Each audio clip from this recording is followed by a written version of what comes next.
আপনাদের অনেকেই অভিযোগ করেন প্রশাসন হেল্প করছে না, আপনারা অনেকেই বলেন যে পুলিশ হেল্প করছে না, একটা মামলা নিয়ে গেলে বা একটা অভিযোগ নিয়ে গেলে তারা হেল্প করছে না। আমি সবসময় বলি পুলিশের গাড়ি সামনে রেখে একটা রাজনৈতিক কর্মসূচি, আপনাদের রাজনীতি এখনো শুরু হয় নাই। যেদিন পুলিশের গাড়ি পিছনে থাকবে সেই দিন হচ্ছে আপনাদের মূলত রাজনীতি শুরু হবে।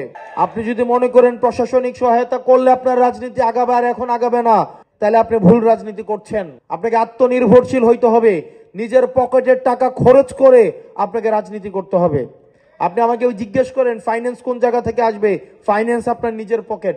আপনি নিজের পকেটের টাকা খরচ করে আপনার রাজনীতি করতে হবে।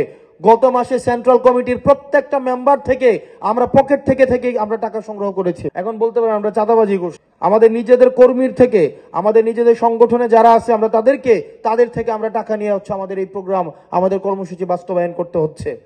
আপনারা যারা আছেন বিভিন্ন থানা কমিটির, আপনাদের নিজস্ব অর্থনৈতিক কাঠামো আপনাদেরকে গড়ে তুলতে হবে। একই সাথে আপনাদের নিজেদেরকে সেখানে হচ্ছে ডোনেট করতে হবে।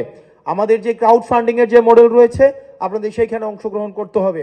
আপনাদেরকে বুঝতে হবে, আপনাদের অনেকেই মনে করেছেন বা অনেকেই ভাবছেন দল ক্ষমতায় যাবে এবং দল ক্ষমতায় গেলে আমরা ক্ষমতার অংশ হিসেবে আমরা রাজনীতি করছি, তাহলে আপনারা ভুল পথে আছেন।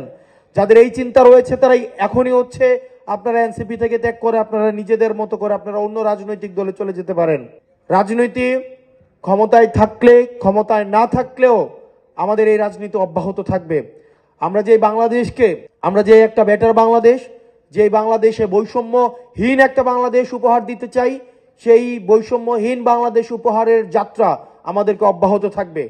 আপনারা দেখছি আপনাদের নিজেদের মধ্যে কারো বিরুদ্ধে যদি একটা অভিযোগ উঠে আপনারা তাকে সমর্থন না দিয়ে সোশ্যাল মিডিয়া ট্রেন্ডে গা ভাসিয়ে দেন। আপনাদেরকে মাথায় রাখতে হবে এই media, social media, bureaucracy, military কেউ এনসিপি কে সমর্থন দেয় না।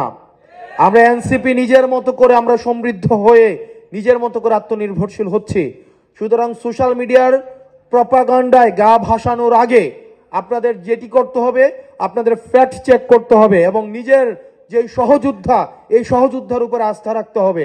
আমরা দেখা যায় সোশ্যাল মিডিয়াতে বিভিন্ন প্রপাগান্ডা চালানো হয় নিজের সহকর্মীর বিরুদ্ধে। আমরা সোশ্যাল মিডিয়ার উপরে ভিত্তি করে আমরা আমাদের সহকর্মীদের বিরুদ্ধে অবস্থান নিয়ে নেই। আপনার যে সহযোদ্ধা, আপনার যে সহকর্মী, আপনার তাকে আস্থায় রাখতে হবে, তাকে আস্থায় নিতে হবে, তার বিপদে তাকে সমর্থন দিতে হবে, না হয় আপনার সংগঠন কখনোই বড় হবে না।